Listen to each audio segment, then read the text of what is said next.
Okay, the final item of business this evening is a members' business debate in the name of Oliver Mundell on motion 16078 in the name of Oliver Mundell on celebrating the continued social, cultural and economic importance of Robert Burns. The debate will be concluded without any questions being put. I'd invite members wishing to participate to press the request to speak buttons as soon as possible, and I invite Oliver Mundell to open the debate around 7 minutes. Mr Mundell. Thank you, Presiding Officer. As those at home and around the world prepare to celebrate Burns Night, indeed with the Presiding Officer hosting her own Burns supper here in the Parliament tonight, where in another coup for Dumfries and Galloway, my constituent, the much accomplished young Burnsian Ella McTeer from Sanquhar, is going to deliver the address to Haggis, it seems only fitting to mark Burns's legacy here in the heart of our debating chamber.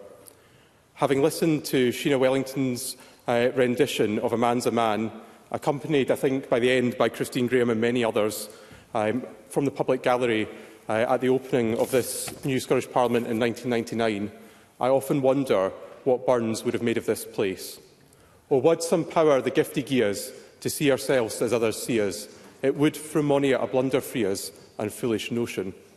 Would he see a people's parliament, or would he see something altogether different?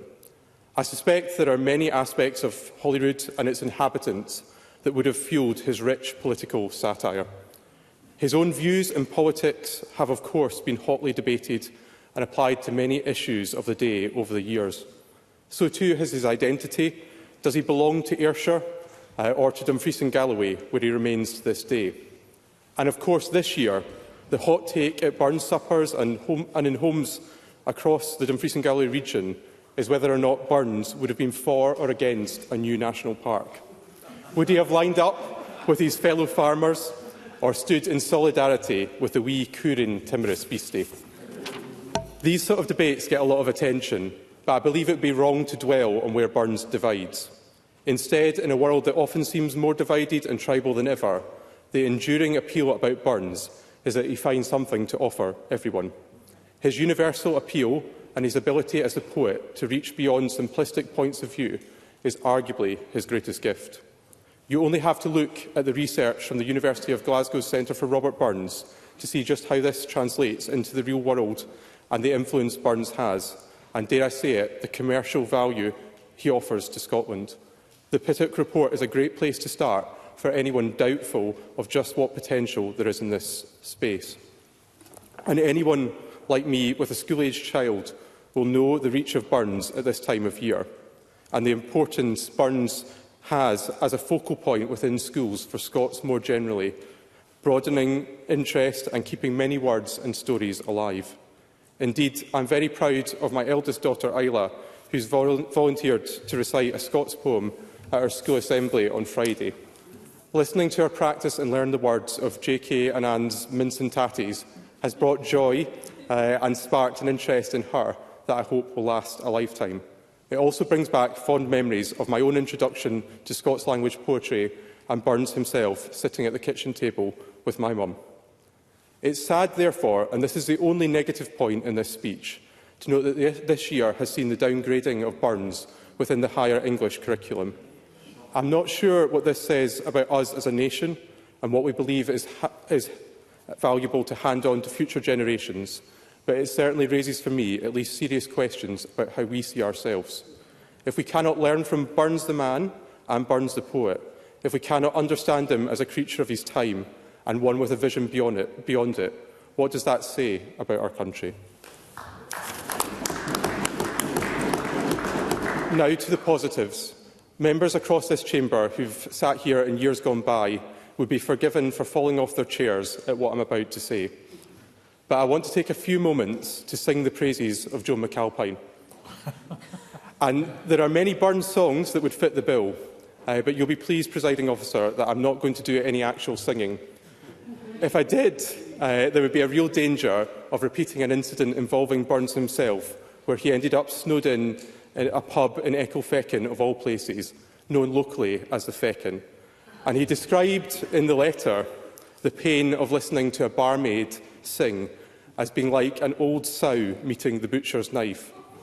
And he said he couldn't decide in that moment what fate was worse, freezing to death in the Fechan cold, or spending the rest of the evening listening to the feckin' barmaid. And with that, Presiding Officer, back to Joan. Not only has she shown me that there is life beyond politics, but she's also done something truly special that goes beyond the achievements many of us in this chamber could hope for, saving anew for the nation one of the most important and significant parts of Burnsley's legacy, the home of Old Lang Syne, his farm Ellisland, which he helped build, and where he wrote some of his best-known works, including Lang Syne itself. Joan McAlpine would be the first to point out this hasn't been done single-handedly. It's a real team effort, with a special mention to the distinguished and varied board of voluntary trustees, many of whom are in the gallery tonight, who've given up their time to take the project to its next stage. But there's no doubt in my mind that without Joan's passion and drive, the moment would have been missed, and the project that had fallen on hard times would have simply withered and been lost.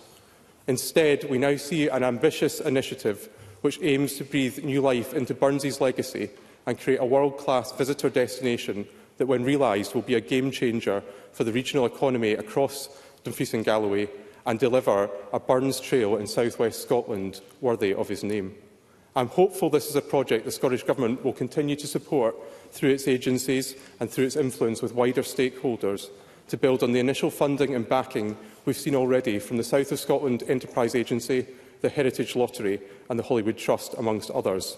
It would be wonderful to welcome the Cabinet Secretary, and I know he's not here, but I'm sure Jamie Hepburn will be willing to sign him up to visit that project and see more of what Burns has to offer across Dumfriesshire. One such offering, which would have been right up Burnsley Street, and I'm sure the Cabinet Secretary's street too, would be the chance to sample the newly matured 10-year Man O'Words whisky, named in Burns' honour, from Annandale Distillery, itself celebrating its 10th birthday this year, and served in his favourite house, the Globe Inn in Dumfries. The whole of Dumfries and Galloway owes a great debt of gratitude to Professor David Thompson and Teresa Church for their vision in realising these projects, and we look forward to seeing what they have planned for a new Burns Quarter in Dumfries.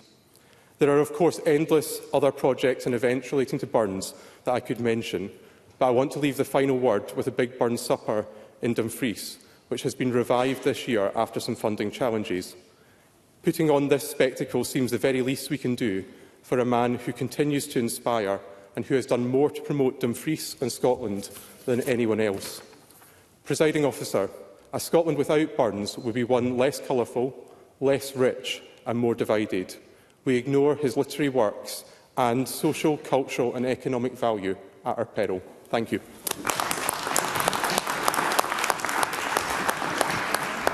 Thank you, Mr Mundell. I'll be having a word with the official report just to make sure the spelling of that contribution stays the right side of the line. As Mr Mundell has reminded us, there is the Presiding Officer's Burns Supper this evening, so there's a little bit of time pressure on this evening. I want to get in everybody that is looking to speak in the debate, but I will require them to stick to their speaking time allocations. I call first Emma Harper, to be followed by Finlay Carson. Up to 4 minutes, please, Ms Harper. Thank you, Presiding Officer. I welcome the opportunity to speak in this debate and congratulate Oliver Mundell on securing it. I've been involved in the world of Robert Burns for 25 years and I enjoy Burns season very much. And I was privileged to be past president of Dumfries Ladies Burns Club No. 1. I also join Oliver Mundell in highlighting the many events, projects and initiatives taking place across Dumfriesshire and Galloway. And Mr Mundell has mentioned the schools and Big Burns Supper and collaboration with Annandale Distillery and the Globe Inn. And I'll come to schools competition as well. And he also highlighted extremely well the excellent work taking place at Robert Burnsley's farm in Ellisland and all the team behind that. In the schools competition organised by Dumfries and Galloway Burns Association, the number of entrants has increased year on year. There's more than 200 this year. And the performances of poetry, song and the musicians demonstrates the talent of the young people and their teachers, who all put on so much effort into all of this and so much in their rehearsal time. The competition went online during COVID and that proved to be pretty successful too. And my husband was involved in that because he has some digital skills that were really useful. Also involved are absolutely dedicated to Robert Burns, and everybody's completely on board forward about keeping the memory of Robert Burns alive for future generations. I'd like to mention also the Centre for Robert Burns at the University of Glasgow, and I agree that the centre, as Oliver Mundell has mentioned, it has been crucial in highlighting the economic, social and cultural contribution of Burns to Scotland. The centre's projects promote Scotland and our culture at home and internationally and include so much information. I explored the interactive map of Burns Suppers, which was funded by US donors. It's a thorough repository of excellent information, Presiding Officer. The US connection to Robert Burns is something that I have spoken about in my own immortal memories at Burns Suppers, and I would encourage members to delve into the words that the USA's 16th President Abraham Lincoln has said about his inspiration gained from reading the ploughman poet's work. President Lincoln certainly had a fondness of Burns and Scottish culture, and he asked for a passage to Scotland to be booked so that he could visit our country. But he was assassinated before he could even travel to Scotland. But his wife, Mary Todd, did visit Scotland in 1869, and this is what she said when she visited. Beautiful, glorious Scotland has spoiled me for every other country. Fabulous words, Presiding Officer. One festival which promotes Burns is the Big Burns Supper, and I'll elaborate a wee bit more about that. It is the UK's largest celebration of Burns and spans a jam-packed schedule of events from the 17th of January through to the 2nd of February. Big Burns Supper is supported by Dumfries and Galloway Council, the Hollywood Trust, National Lottery Community Fund, Events Scotland and others. And this year, Eddie Reader, Wet Wet Wet and Big Burns Supper on a bus is taking place, and even an underwater Burns Supper. These are just a few of the events happening. I hosted meetings with Big Burns Supper and partners with cross-party colleagues to help ensure that the festival could go ahead this year. So I appreciate the time that Colin Smith and Oliver Mundell had given in order to help support this as a cross-party approach. So it's great to see the return of the Burns Supper, and I thank the Big Burns Supper trustees and the team for their work. And I remind Chamber Presiding Officer that my husband is one of the volunteer trustees. So we'll finish with words from our National Bard, which are written on the foundations of our Parliament. His words hold up our Parliament. And in the current struggles people face across the globe, these words are pretty powerful and worthwhile repeating. Let us pray that come it may as come it will for a' that sense and worth our a' the earth shall bear the gree and a' that. For a' that and a' that, it's coming yet for a' that man to man the world hour shall brothers be for a' that. Thank you.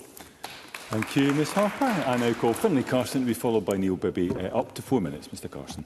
Presiding Officer, a whisking beard about her moo, her nose and chin they threaten other.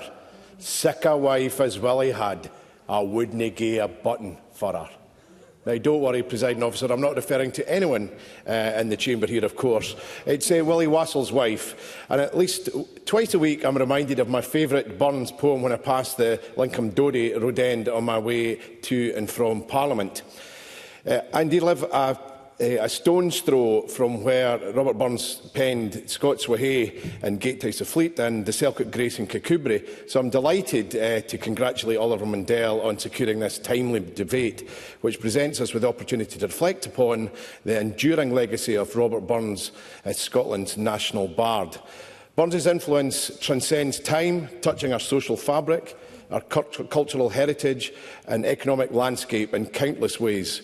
Burns has so much more to give us than just a great excuse for a night out or two with family, friends and colleagues to enjoy our national dish of haggis, our national drink of whisky, and this time of year often referred to as Ramadrama.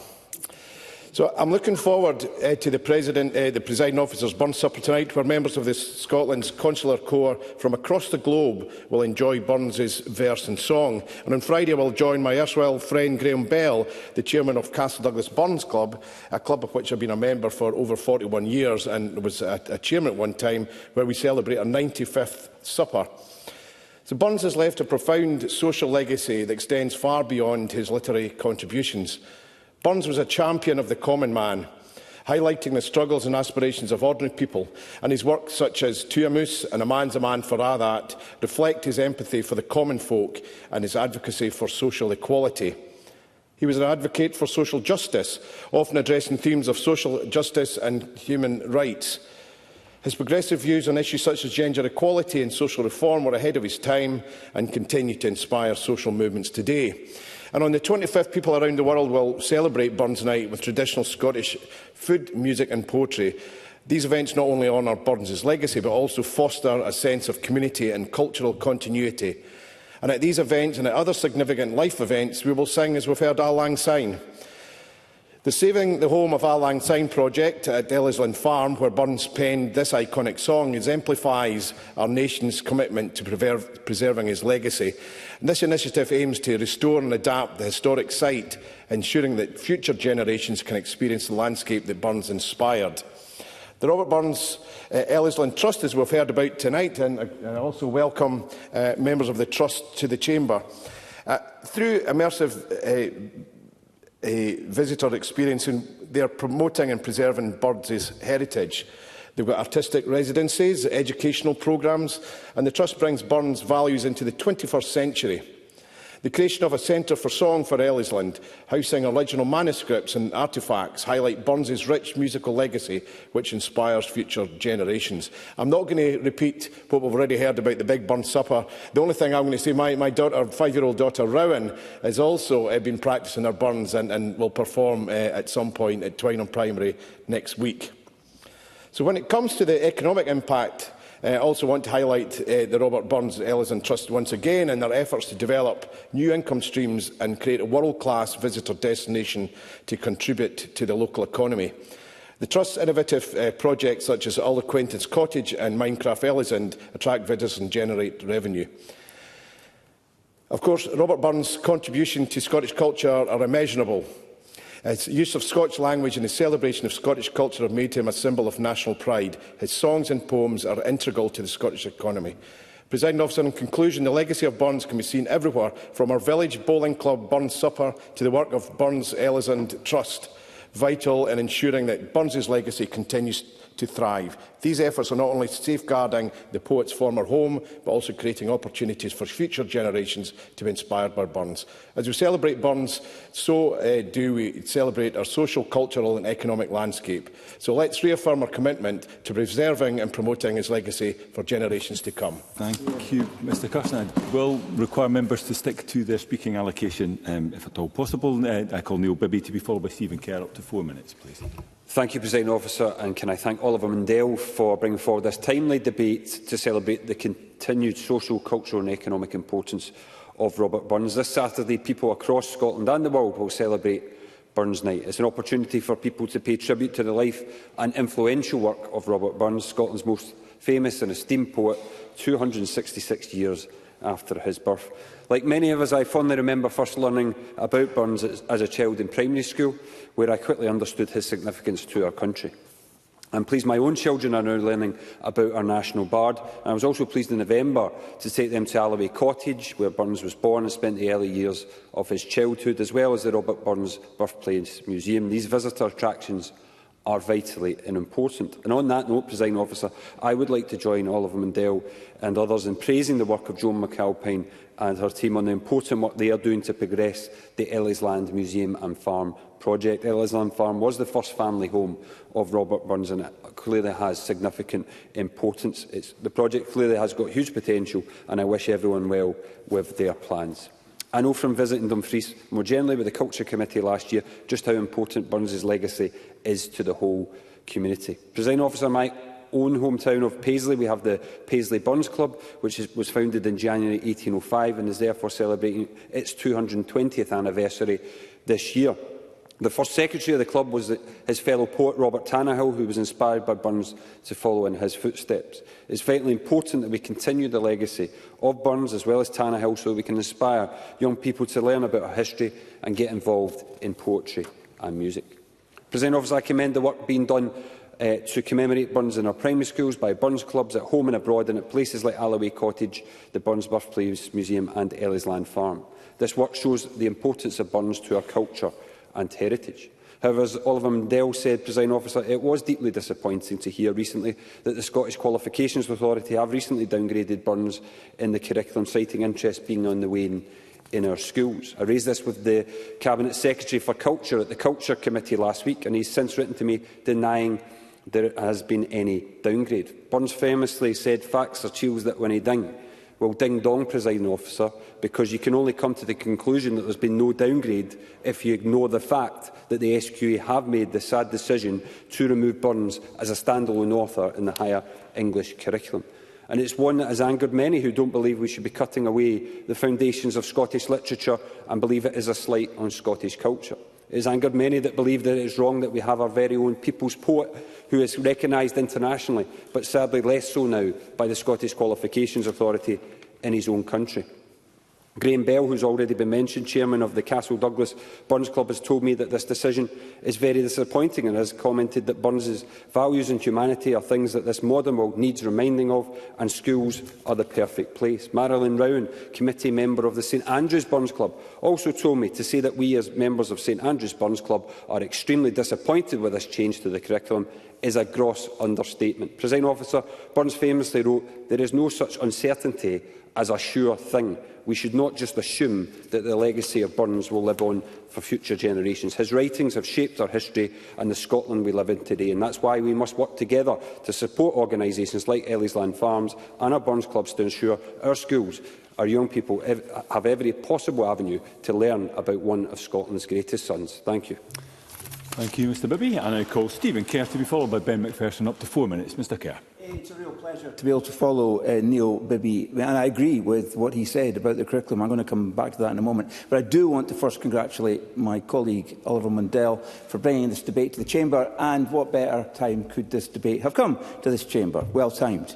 But what is taught and what is not taught in our schools is often something that can be fraught with controversy, and it's something that seems to be jealously guarded as a preserve of those who sit behind the facade of the SQA. But when you hear that it's reported that the SQA is relegating the deserved prominence of Robert Burns in the curriculum, you really begin to wonder what is becoming of us. And what about these people that are making these kinds of decisions? What are they thinking? Because, to use one of the words that, or phrases that was so skillfully deployed by Robert Burns, this is a ní fu o blethers. Who appointed them to make such a critical cultural decision that will affect our children and the future of our culture? Who holds them to account for these decisions? And why is it that when legitimate questions are asked, the answers are hidden behind a cloud of technocratic havering? I'll give way to Claire Adamson, wherever she is. Claire Adamson, who joins us remotely.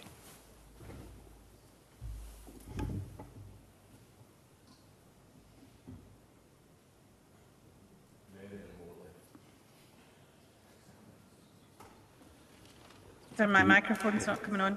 Oh, you're with us now. Thank you, Presiding Officer. It took a time to come on there. Can I thank Stephen Kerr for taking his intervention? But can I also remind him that at the time of the prescribed list of Scots texts being put in place, both the Conservatives and Labour were against that move at all. And the idea was to do at least one Scots text and not to be limited to that. Thank you, Presiding Officer. Stephen Kerr, and I can give you the time back for the intervention. Well, I'm with Neil Bibby because I also grew up with the surrounding sound of Burns, particularly this time of year in primary school and in the junior years of secondary school. And frankly, I think it's an important part of making sure the heritage is preserved and lives on. But these are important questions, probably for another day. This is probably not the setting for this, because in this week of Burns Night, we should be extolling the virtue of our national bard. Burns was a figure of national and international importance. His poetry and ideas transcend culture and talk to us through the ages. His words are a window to our own history and to world history at that particular phase of his life in the late 18th century. His words are accessible, they're fun, sometimes they're downright salacious, and they tell great stories that appeal to people of all ages and at all stages of life. And some of them have a depth that is seldom surpassed, frankly, by the poems of the modern era. Of course, I'll happily do that. Rachel Hamilton. Finlay Carson, our colleague, quoted Willie Wassell, but Willie Wassell said his wife was doing din. Would you also say that Robert Burns was slightly rude about women? I would have to say that in my experience of the writings of Burns, he was infatuated with women, and his rather colourful private life, I think, is evidence to prove the case. But Burns certainly speaks to us today, and I'm sure that as we attend Burns suppers organised by respective parties, where immortal memories will be toasted, we will all be claiming that Burns would definitely have been on our side of the aisle. The truth is that Burns defies political definition. He defies convention, was the great contrarian. He was a commentator, a humorist, and as I said, he had one of the most colourful private lives it's possible to imagine. Presiding Officer, I hope that there is no woke revisionism that goes on when it comes to Robert Burns. I hope there's no trigger warnings or for some imagined offence. And I trust that our teachers will set aside any advice from the SQ on this matter and make sure that Robert Burns and his works are always put forward in their proper context to help our people understand and appreciate the poetry of our great national bard. Thank you. I now call Ben Macpherson to be followed by Sharon Dowie. Up to 4 minutes. Mr Macpherson. Like others, I really warmly welcome this opportunity to come together to mark the third pillar of the winter festivals we celebrate here in Scotland, together with St Andrew's Day and Hogmanay. The legacy of Burns is immense, as has been said in the motion and by others.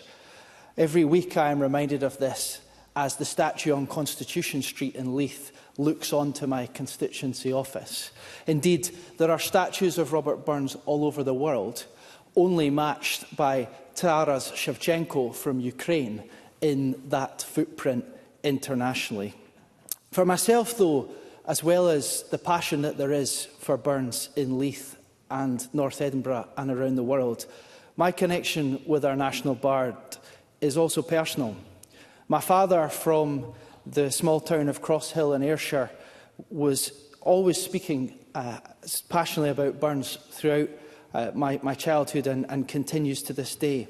And indeed, as a professional exhibition and museum designer and somebody who took forward a number of exhibitions, including the exhibition in the National Museum and the National Library of Scotland, in years past, he would be supportive of the efforts that are happening at this time to create more exhibition and museum experiences to enjoy Burns.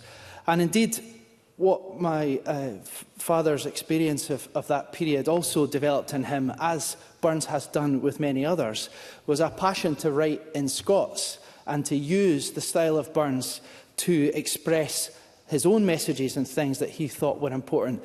And at a time when this week we've seen the world's biggest polluter pull out of the Paris Agreement, I just want to read a couple of verses that my father wrote of a modern moose's reply to the ploughman poet. He said, "We mice might Wales express opinion, O godly man's assumed dominion. For time has shown you're sorely wanting in stewarding skills, nae saving nature's precious union, but causing her ills. Ye wanting tykes cause devastation, with too much business exploitation, polluting water, air and oceans for greed of cash, till soon the planet's fragile balance will tip and crash. Beware then, brainy homo saps, with gadgets, phones and latest apps. This earth is here for all to nourish, both human and beast. It's time you gained our poet's savvy and better shared the feast." That connection from my family was something that also was profoundly moved in me when in 2019 I had the great privilege as a Scottish Minister to present the Robert Burns Humanitarian Award in the Alloway Cottage in 2019. Because Burns, of course, was, as well as an environmentalist and many would argue a socialist, he was an internationalist. And of course that is best encapsulated in the song Auld Lang Syne, not only sung at Hogmanay, but the second most famous song in the world, only surpassed by Happy Birthday. And indeed, I'll never forget when I was in China in 2003, telling my class I was from Scotland, and they said, "Well, where's that?" And I would whistle the tune of Auld Lang Syne, and they would instantly remember what that was. And it's that ability of Burns to bring people together that is the magic so many years on. Whether it was when I was in Paris, in the British Embassy in 2019, or in Brussels in the Scottish Government hub just following Brexit, internationally, domestically, in parliaments, in our communities, in embassies, whatever it may be, the power of Burns to bring people together is so important. We must treasure it, we must celebrate it, and we must not take it for granted. Thank you. I now call Sharon Dowie to be followed by Colin Smith. Up to 4 minutes, Ms Dowie. Thank you, Presiding Officer. Like all MSPs who represent what we know as Burns country, it's an honour for me to speak in today's important debate. As a representative of South Scotland, it's clear how Robert Burns' influence and legacy runs through our history and culture. And his legacy can be seen all around the area where I live. It's full of the history of Burns. From Burns Cottage in the village of Alloway, where he was born, to the Robert Burns Birthplace Museum, Burns Monument, the Brig o' Doon, where poor Meg famously lost her tail, and the bridge itself inspired some of his most famous words. The Pussy Nancy in Mauchline, where Burns met his wife, Jean Armour, who bore him at least 8 children, Suitor Johnny's cottage in Kirkoswald, home of the shoemaker immortalised by Robert Burns in Tam O'Shanter, Alloway Old Kirk, where you can find the graves of Burns' family members, the Tam O'Shanter Inn, where it is said Robert Burns frequented, and it was from this pub that Burns' friend, who was the inspiration for Tam O'Shanter, left from that fateful night. His legacy is everywhere. My children all went to Alloway Primary School, just up the road from the famous Burns Cottage, and to this day, just like other schools in Ayrshire, young people learn to recite Burns poems and take part in competitions. This tradition still thrives, and it's a reminder of how deeply ingrained he is in the lives of young people in this part of Scotland, hundreds of years after he was born. But Burns isn't just a poet for Ayrshire and Scotland. He is an international icon. Few writers could claim their work is sung in Hogmanay every year from Ayr to Australia, yet his Auld Lang Syne achieves just that. Closer to home, his legacy carries economic weight. Tourism in Ayrshire is driven significantly by Burns' global appeal. He puts us on the map. Visitors come from all over the world to events like the Alloway 1759 Festival and Tamfest. And what could be better than a Burns supper on Burns Night in Scotland? And our young people are benefiting in a number of practical ways.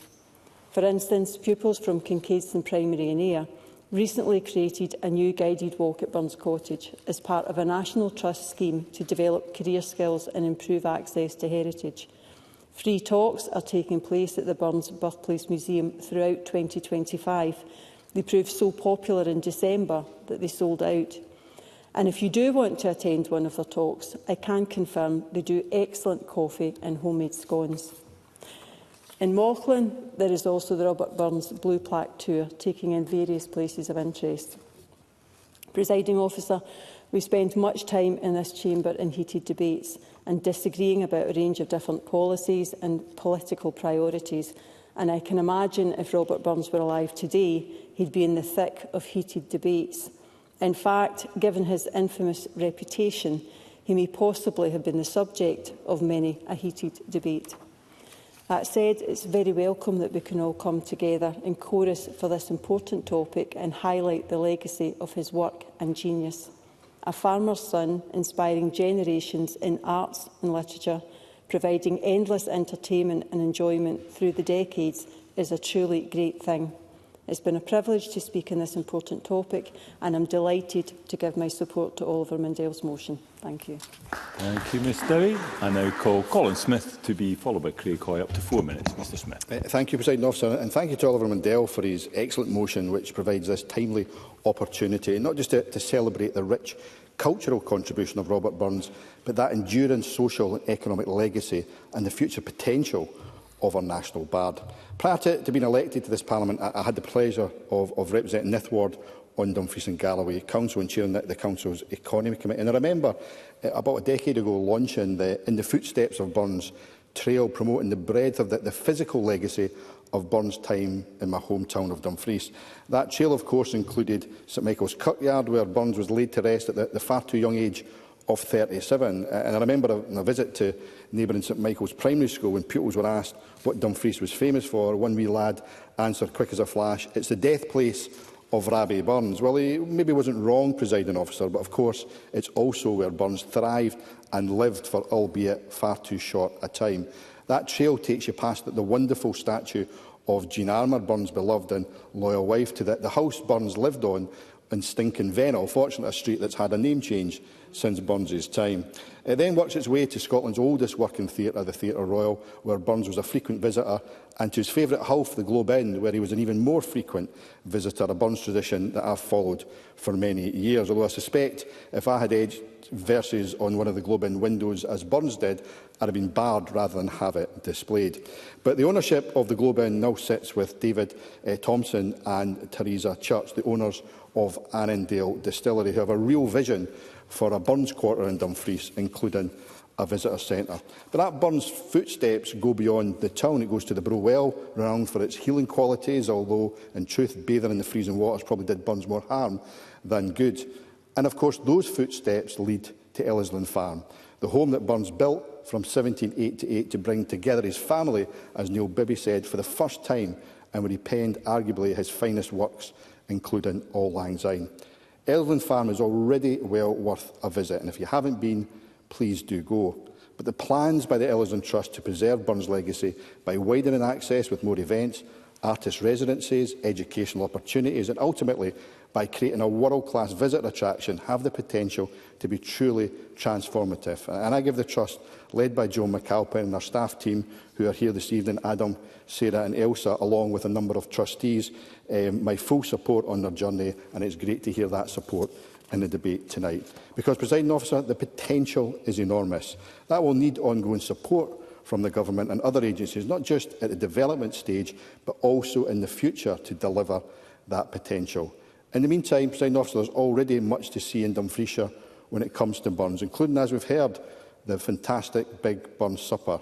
Although I would say, unfortunately, that festival didn't take place last year due to the Government decision to end the Winter Festival Fund. And although it returns with a great line-up this year on a smaller scale than in the past, it does need that ongoing support in the future. Neil Bibby and Stephen Kerr talked about the downgrading of Burns on our curriculum, and we should be building Burns' legacy up. So I make this appeal to the Government as I did in last week's culture debate. We've lost a lot of festivals in Dumfries and Galloway in recent years. Sadly, I fear we'll lose more in the weeks ahead. Scotland's rich cultural offering is more than just big festivals in the Central Belt, and that needs to be reflected with more regional support of festival funding, including the Big Burns Supper. But in concluding, Presiding Officer, I think Oliver Mundell is right when he says Burns was maybe all things to all people, which probably, Presiding Officer, makes him a Liberal Democrat. But his legacy is enduring, and the potential to grow that legacy is enormous. And I think at this point, the Presiding Officer is probably going to ask me to sit down. Thank you. Had I known, I might have asked you to sit down 30 seconds earlier. I now call Craig Hoy, final speaker in the open debate, up to 4 minutes. Mr Hoy. Thank you, Deputy Presiding Officer. And can I thank Oliver Mundell for bringing this debate to the Chamber. And I would also like to use this brief contribution to focus on the benefits that Burns brings to the hospitality and tourism sectors in Scotland, not least because he was partial to a wee nip himself. His life and his legacy are woven through the whole region that I am proud to represent, the south of Scotland.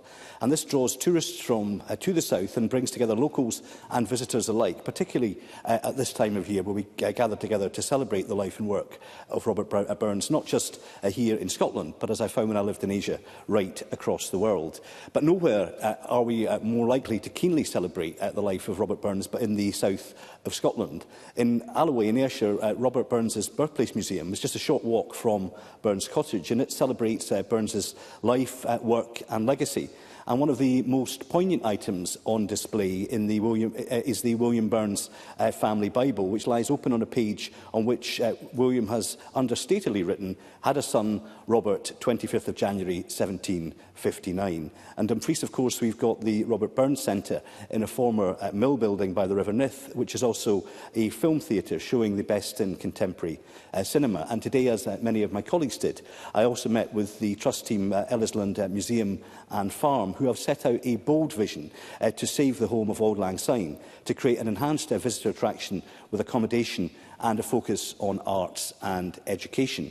And Burns' presence continues to influence local festivals, with the annual Robert Burns Festival in Dumfries drawing visitors every January. And at this time of the year, people come together right across Scotland in our hospitality venues, whether they are restaurants, pubs or community and sports clubs, to eat, drink and listen to some of Burns' famous pieces and works. And where better, as colleagues have said, to do this than in the Globe in Dumfries, which offers fine dining and a lovely and welcoming inn, and a historic and lovely restored rooms where Robert Burns ate, drank, recited, slept and otherwise entertained affairs of the heart.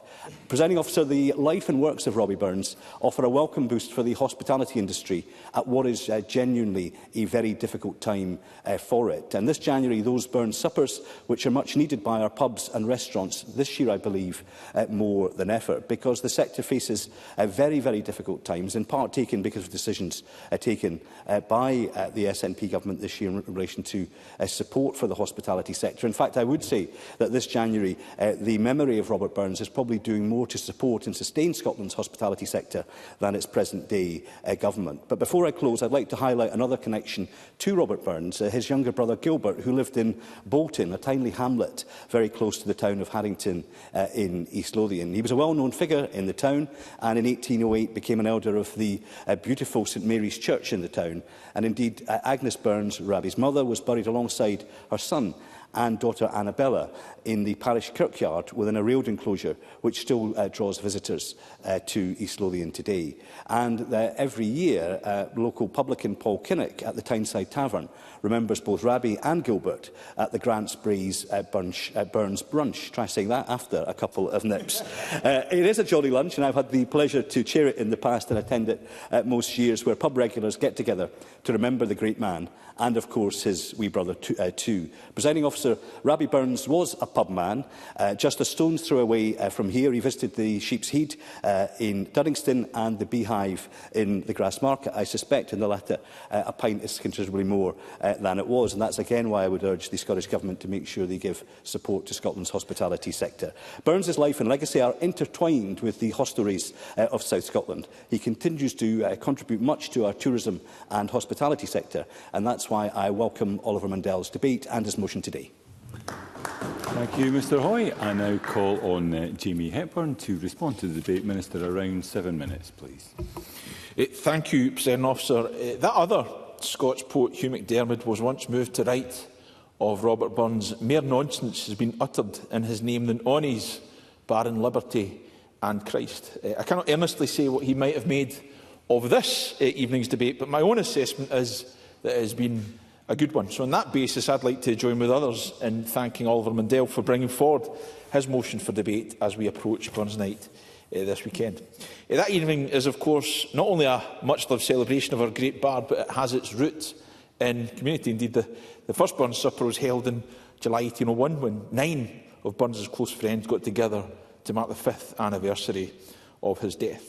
And today, for many across the world, Burns Night is a time to savour Scottish traditions, to recognise them as a symbol of national pride, as Finlay Carson rightly referred to him as, and celebrate the globally recognised writer. And that global recognition that Sian Dowie spoke of was really underlined by Emma Harper's citing the importance of Burns to Abraham Lincoln's thinking.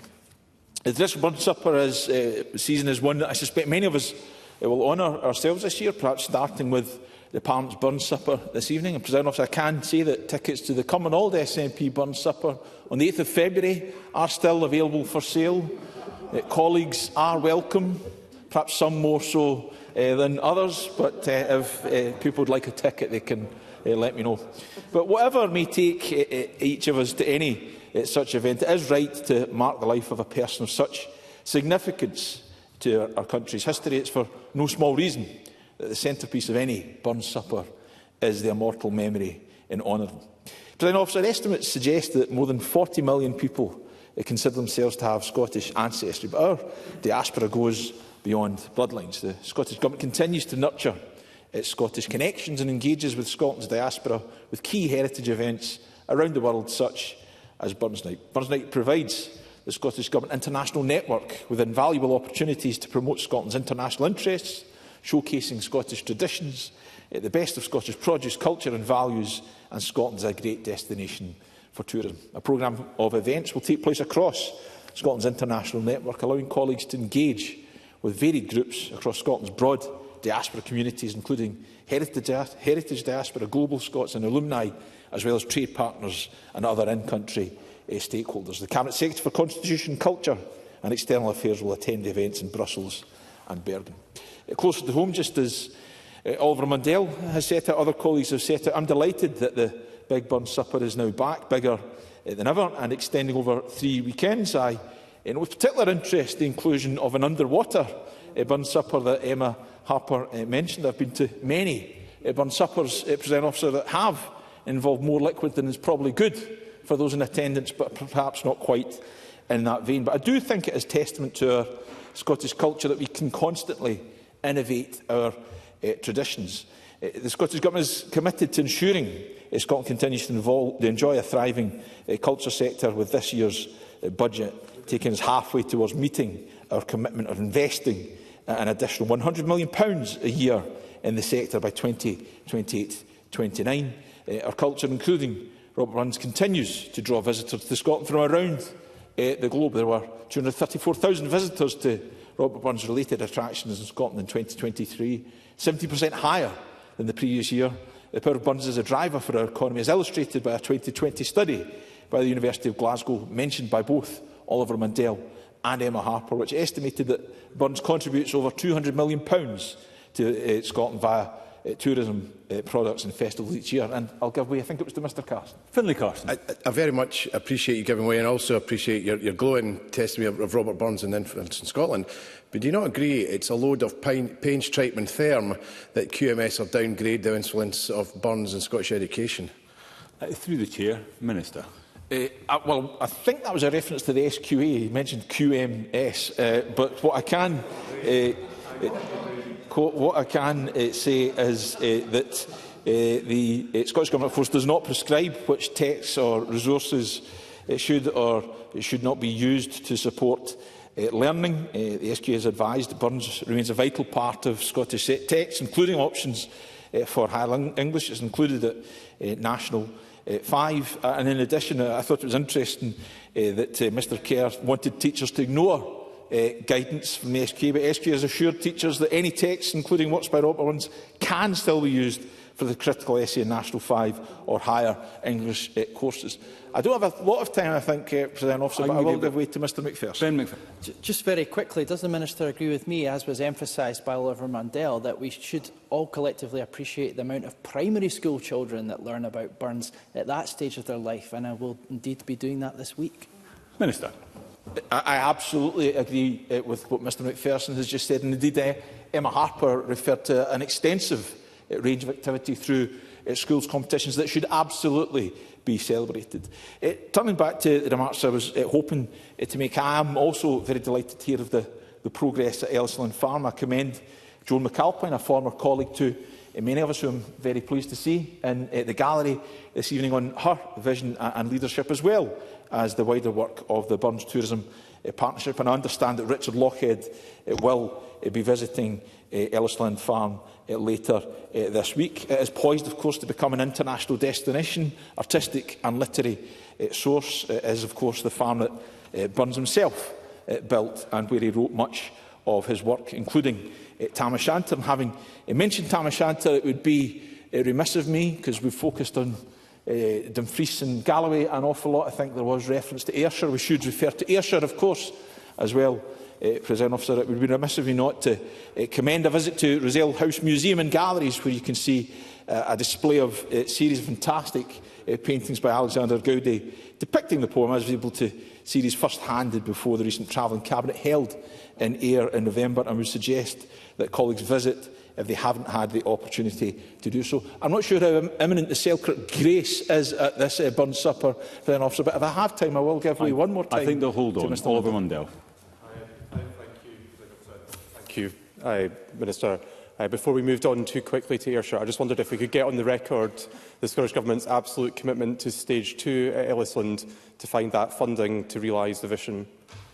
Minister. Well, of course, that's beyond my direct remit, but I'll make sure that the relevant Minister picks it up and comes back to Mr Mundell. What I was going to move on very briefly to touch on, because the whisky, understandably, has come up. It's an integral part, not an essential part, but an integral part of the experience of any Burns Supper. What I can say to Mr Mundell, if the Cabinet Secretary is not able to come to Annandale Distillery and sample the new Burns-related whisky, then I can think of at least one Minister who might be delighted to receive an invitation and consider visiting. Let me close, Presiding Officer, by thanking members for their contributions. Of course, Oliver Mundell for his motion celebrating the legacy of Robert Burns. I want to conclude citing a national bard once more from the same source as Ben Macpherson. He, of course, once wrote of the human condition, and for though I cannae see, I guess and fear. Whilst there might be some fundamental truth to that generally, Presiding Officer, I'm sure I'm not alone in believing that for though we cannae see the place of Burns as of great importance to us in Scotland and indeed beyond, it remains secure. Thank you, Minister. I'm sure Stephen Kerr has been busy booking his travel arrangements through to Cumbernauld, but that concludes the debate, and I close this meeting of Parliament.